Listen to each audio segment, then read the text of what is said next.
35 साल का योगेश उर्फ पप्पू नामदेव अपनी 32 वर्षीय पत्नी सुनीता व 12 साल के बेटे दिव्यांश के साथ मध्य प्रदेश के होशंगाबाद जिले के बानापुरा के वार्ड नंबर 3 दुर्गा कॉलोनी में रहता था। योगेश पान की दुकान चलाता था, जबकि पत्नी सुनीता घर पर ही आटा चक्की और किराना दुकान चलाती थी। 4 नवंबर की सुबह को कॉलोनी के लोग अपनी जरूरत का सामान लेने किराना दुकान पर आ रहे थे, लेकिन अभी तक योगेश की दुकान का दरवाजा नहीं खुला था। पड़ोसी और कॉलोनी के लोग इस बात को लेकर आश्चर्य भी व्यक्त कर रहे थे कि आज योगेश की दुकान क्यों नहीं खुली, क्योंकि अक्सर योगेश सुबह जल्दी उठकर किराना दुकान खोल लेता था। आसपास रहने वाले लोग अपने घरों में दिवाली की तैयारियों में जुटे थे। योगेश के घर के सामने किसी तरह की हलचल न देखकर लोगों ने यह अनुमान लगाया कि आज अमावस्या है और योगेश शायद अपने परिवार के साथ नर्मदा नदी में स्नान करने आंवली घाट गया होगा। कॉलोनी के लोगों को पता था कि योगेश के माता पिता आंवली घाट में पूजन सामग्री की दुकान चलाते हैं।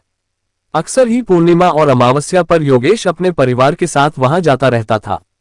पिछले पखवाड़े ही वह अपने 8 साल के बेटे को भी वहां छोड़ आया था। दिवाली की शाम करीब 4 बजे थे, तभी योगेश के घर के सामने एक बाइक आकर रुकी। उन्होंने दरवाजे पर दस्तक दी। दरअसल योगेश के घर के सामने उसकी दुकान की शटर लगा हुआ था। वहीं से होकर उसके घर के अंदर जाने का रास्ता था। काफी देर तक योगेश के घर का दरवाजा शटर खटखटाया, मगर किसी ने शटर नहीं खोला। आवाज सुनकर पड़ोसी भी आ गए। बाइक पर सवार लोगों ने उन्हें बताया कि वे बनापुरा के ही रहने वाले हैं। आज आंवली घाट नर्मदा स्नान करने गए थे। वहां पर नारियल प्रसाद खरीदते समय योगेश के पिता से परिचय हुआ तो उन्होंने कहा, आज दीपावली का दिन है योगेश, और बच्चों के लिए देवी मां का प्रसाद ले जाना। योगेश के पिता के भेजे प्रसाद को देने के लिए वे काफी देर से शटर खटखटा रहे हैं, मगर कोई अंदर से उनकी बात सुन ही नहीं रहा। उन दोनों युवकों की बात सुनकर आसपास रहने वाले लोग आ गए और उन्होंने शटर को जोर जोर से पीटना शुरू कर दिया। अंदर से कोई जवाब न मिलने पर एक युवक ने खिड़की से झांक कर देखा तो उसकी आंखें फटी रह गईं। अंदर का मंजर खौफनाक था। कमरे के अंदर योगेश, उसकी पत्नी और बेटे के रक्तरंजित हालत में पलंग पर पड़े हुए थे।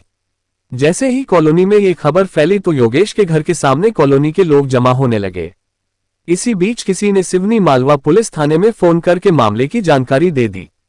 सिवनी मालवा पुलिस थाने के टीआई जितेंद्र सिंह यादव को जैसे ही इस घटना की सूचना मिली, उन्होंने जिले के आला अधिकारियों को सूचना दी और पुलिस बल के साथ बनापुरा की दुर्गा कॉलोनी पहुंच गए।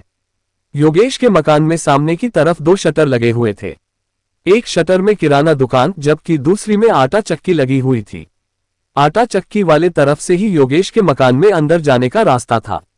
पुलिस के वहां पहुंचते ही जब आटा चक्की दुकान का शटर खोलकर देखा तो वह अंदर से बंद नहीं था।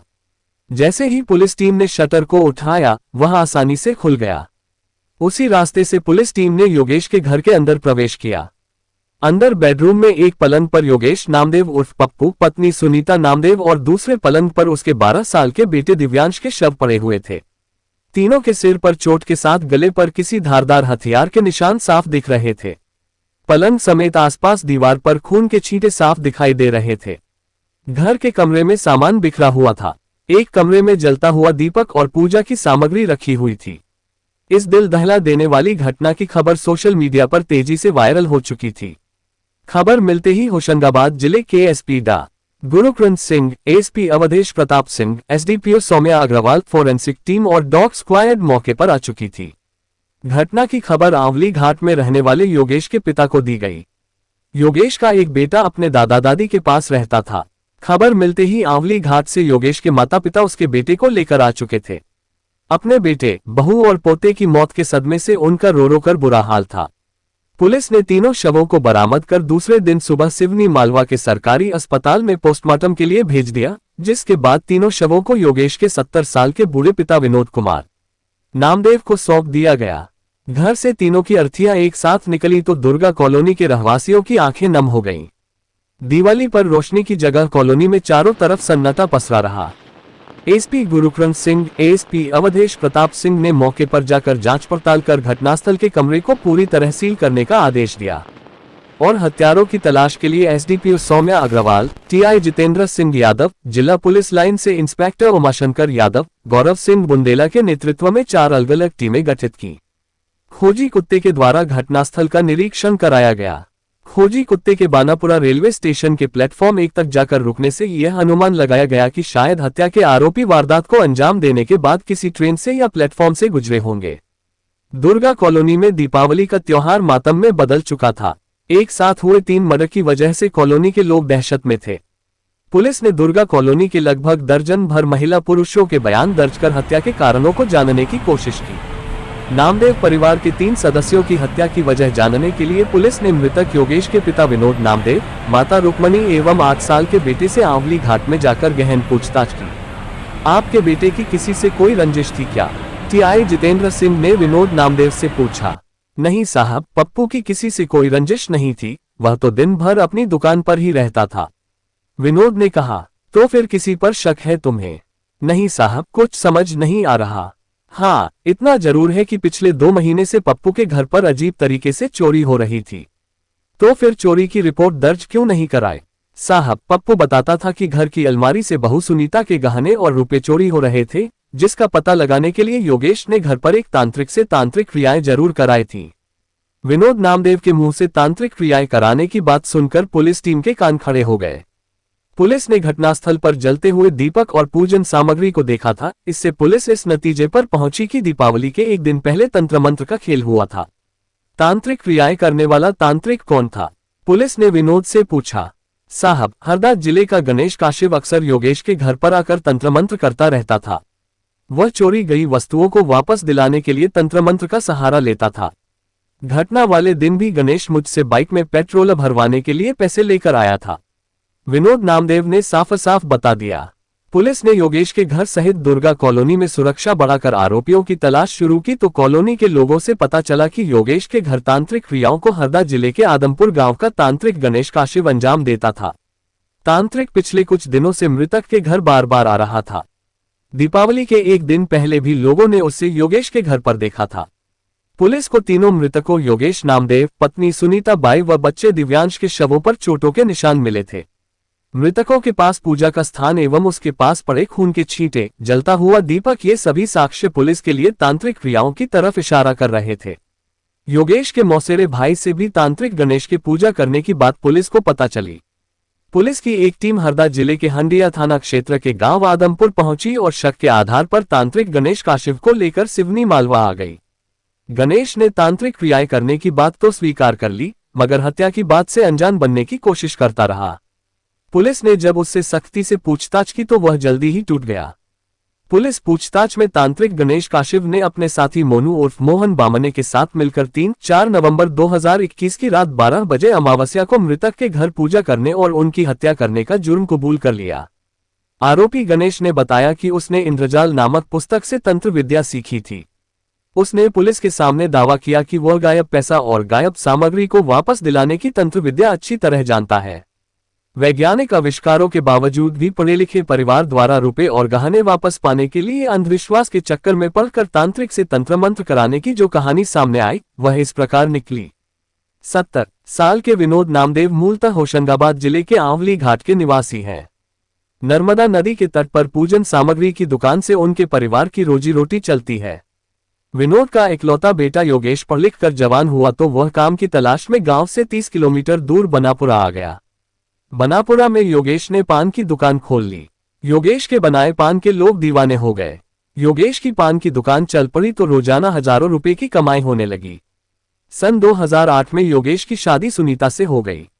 शादी के कुछ समय बाद ही बनापुरा की दुर्गा कॉलोनी में योगेश और सुनीता ने प्लॉट लेकर मकान बना लिया। 2 बेटे दिव्यांश और अक्षांश के जन्म के बाद सुनीता के कहने पर योगेश ने घर पर आटा चक्की और छोटी सी किराना दुकान खोल ली। योगेश घर के बाहर पान की दुकान चलाता और सुनीता घर पर रहकर आटा चक्की और किराना दुकान चलाने लगी। सुबह बच्चों को स्कूल भेजकर वह दिन भर दुकान चलाने में व्यस्त रहती। 2021 के सितंबर महीने की बात है। सुनीता अपनी अलमारी में रखे गहने देख रही थी, मगर उसे उसकी सोने की बालियां और अंगूठी नहीं मिल रही थी। परेशान होकर उसने अपने पति योगेश को ये बात बताई तो योगेश ने कहा, अच्छे से देख लो सुनीता, तुमने ये चीजें कहीं दूसरी जगह रख दी होंगी। सुनीता ने अलमारी का कोना कोना छान कर देख लिया, मगर उसे अंगूठी और कान की बालियां नहीं मिली। इसके हफ्ते भर बाद जब सुनीता ने अपना पर्स खोलकर देखा तो उसके करीब 5000 रुपए पर्स से गायब थे। सुनीता इस बात को लेकर परेशान रहने लगी। उसने योगेश से कहा, देखो, घर से रुपए और अंगूठी, कान की बालियां गायब हो गई हैं। जरूर कोई हमारे ऊपर जादू टोना कर रहा है। तुम कैसी दकियानूसी बातें कर रही हो? घर से कैसे कोई चीज गायब हो सकती है? तुम्हें कुछ याद रहता नहीं? कहीं रख दी होगी। योगेश ने उसे झिड़कते हुए कहा। सुनीता के दिमाग में शक का कीड़ा घुस गया था। उसे लग रहा था कि किसी ने उसके रुपए और गहने गायब कर दिए हैं। इसी दौरान जब योगेश की मौसी का लड़का मनीष उसके घर आया तो सुनीता ने उससे रुपए और गहने गायब होने की बात बताई तो मनीष बोला, भाभी, मैं एक तांत्रिक बंजारा बाबा को जानता हूँ, वह लोगों के गुम हो गए सामान को वापस दिला देता है। भैया, तुम बंजारा बाबा से बात कर लो ना, मुझे भी मेरे रुपए और गहने वापस चाहिए। सुनीता के तो जैसे मन की मुराद पूरी हो गई। उसने चहकते हुए मनीष से कहा। मनीष 2-3 दिन बाद बंजारा बाबा को लेकर योगेश के घर आ गया। बंजारा बाबा का असली नाम गणेश काशिफ था। 25 साल का गणेश काशिफ हरदा जिले के हंडिया थाना क्षेत्र के गांव आदमपुर का रहने वाला था। गणेश को जिस उम्र में स्कूल की किताबें पढ़नी चाहिए थी, उस उम्र में वह तंत्र मंत्र की किताबें पढ़ने लगा था। तंत्र मंत्र और झाड़फूंक में उसका नाम आसपास के इलाकों में प्रसिद्ध हो गया था। गणेश झाड़फूंक और तांत्रिक साधना के लिए बनापुरा आता रहता था। वह लोगों को बताता था कि उसके पास इंद्रजाल नाम की पुस्तक है, जिसमें जमीन में गड़े धन का पता लगाने और चोरी किया धन वापस करने के लिए तंत्र मंत्र करने के उपाय बताए गए हैं। बंजारा बाबा अक्सर अमावस्या की रात को सुनसान जगह पर तंत्र साधना करता था। उसके इस काम में मोहन बामने उर्फ मोनू उसकी मदद करता था। 30 साल का मोनू भी उसके गांव के पास रीच गांव का रहने वाला था। हमारे समाज में अंधविश्वास की जड़ें भी अमरबेल की तरह इस तरह फैली हुई हैं कि पढ़े लिखे लोग भी इसे छोड़ने को तैयार नहीं हैं। सुनीता और योगेश भी तांत्रिक के बिछाए इंद्रजाल में फंस ही गए। गणेश अक्सर योगेश के घर आकर कहता कि उसके घर में किसी प्रेत का साया है, इसी वजह से घर का सामान गायब हो रहा है। गणेश ने योगेश को 6 ताबीज बना कर देते हुए कहा था कि इन्हें घर के सभी लोग अपने गले में हमेशा पहन कर रखें तो प्रेत का साया उनका कुछ नहीं बिगाड़ सकता। दीपावली के सप्ताह भर पहले गणेश ने सुनीता को बताया कि दीपावली के एक दिन पहले की रात में वह उसके घर आकर तांत्रिक साधना करेगा, इससे उसके घर से गायब सभी सामान घर में आ जाएगा। उसने तांत्रिक साधना के लिए कुछ सामान की लिस्ट बनाकर उसे दी थी। योगेश काफी मशक्कत के बाद तांत्रिक क्रिया में उपयोग होने वाले सामान जुटा पाया था। तांत्रिक गणेश के बनाए प्लान के मुताबिक वह अपने सहयोगी मोनू को लेकर योगेश के घर रूप 14 की शाम ही पहुंच गया। गणेश ने इंद्रजाल नाम की तंत्र मंत्र से संबंधित पुस्तक में पढ़ा था कि अमावस्या की मध्यरात्रि में किसी की बलि चढ़ाने से उसे तांत्रिक शक्तियां प्राप्त हो जाती हैं। इन शक्तियों के द्वारा वह जमीन में गड़े धन का पता लगाने के साथ खोए हुए रुपए जेवरात वापस ला सकते हैं। गणेश तंत्र मंत्र के जरिए उन शक्तियों को हासिल करना चाहता था, इसलिए उसने अपने साथी मोनू की मदद से दीपावली के एक दिन पहले की मध्यरात्रि में तांत्रिक अनुष्ठान करके बलि चढ़ाने का प्लान बनाया था। योजना के मुताबिक वे रात 9 बजे ही पूजा पाठ की तैयारियों में लग गए थे।